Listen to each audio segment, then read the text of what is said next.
one thing, because the mayor said that I said that something that was false around 8 Can't Wait. I had called on us adopting 8 Can't Wait, whether we were implementing them or not, or whether we were working on it, doesn't matter. I called on it. Just as the governor or the state legislature was working on banning chokeholds, doesn't matter. I called on it. That's important because people needed to see leadership while you had your head in the sand.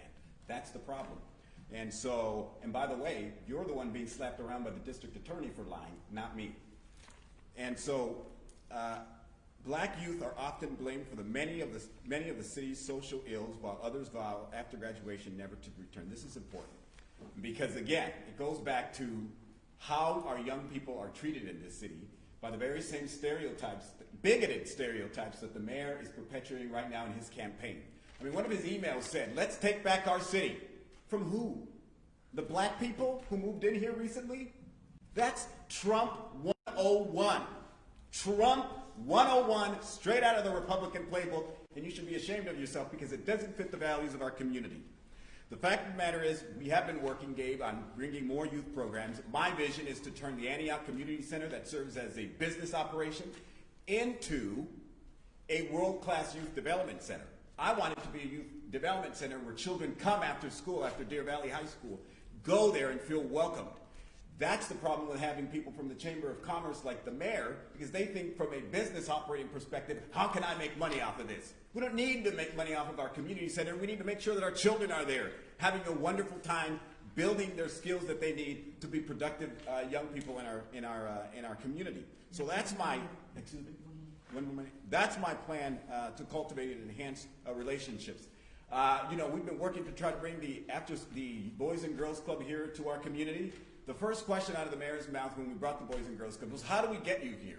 How do we make it happen? And it's like, well, Mayor, it costs money. They're not coming for free. And as long as you're not willing to put the money behind it, we're always going to talk about, well, how do we get this here? How do we make this happen?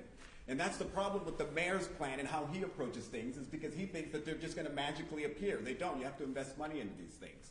And so the reality is, if we're going to really zero in on our young people, we need to do those things. But we also need to do some of the things that the district attorney is talking about, specifically looking at the truancy rates. And we have the highest truancy rate in our county, Antioch. The district attorney is working on that. She's working also to redirect some of our youth not into the criminal justice system, which has been the problem, the school-to-prison pipeline, Sean, which is what you voted for when you voted for those SROs.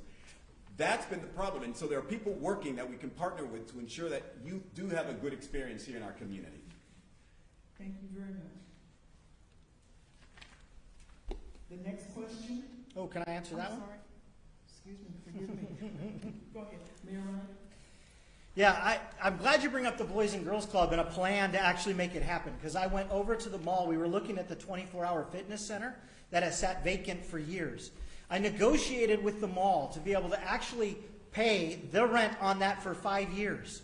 And then I brought in the executive director of the Boys and Girls Club to tour the center. And I told him, I said, listen, if you are willing to come here, I will take to council the cost to pay your rent for 5 years.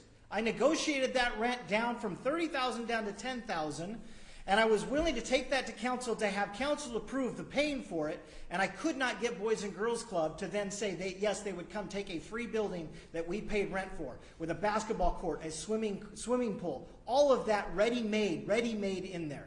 And so it's not just a hope and a dream, it's a negotiation and really working towards driving for things. I think it'd be phenomenal for us to be able to have the Boys and Girls Club. But even without them, I went to our churches and I said, hey, you know what? We need after-school programs. Can you work with us? And so Fellowship Church went over and started renting the community center to be able to open it up after school for youth to be able to come in.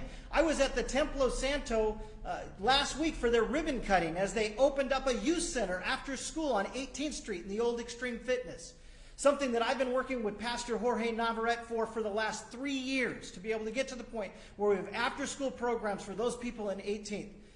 I've been working with our local pastors to be able to improve the opportunities that cost no money to us to be able to have opportunities for our youth, and I've been driving that. Now, when he says, Councilmember Thorpe says that the community center, that's his vision.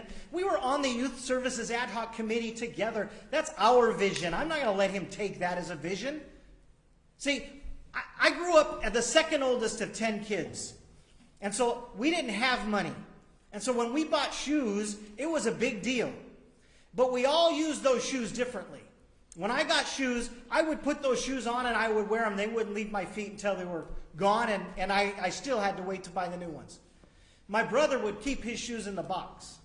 He'd keep them in the box. They'd sit there in the box. And he'd wait, and he'd only put them out on special occasions. See, we have a community right now that keeps our shoes in the box. The community center, the soccer field, you name it, our community is kept in a box. It needs to be opened up and utilized. And I will fight for, and I've been fighting for, opening these things up, whether it's our school opportunities at the schools, or the soccer fields, or the community center. These places need to be places that our youth feel accepted at. They feel welcomed at. And so we've hired a youth services director to be able to, who understands youth, to be able to work with pushing that facility. We're looking, right now we're going through the hiring process of a new Parks and Rec coordinator, which is needed to be able to change the whole philosophy and everything that we're doing for our youth. Thank you, Mayor Wright. 8 years, no fruit.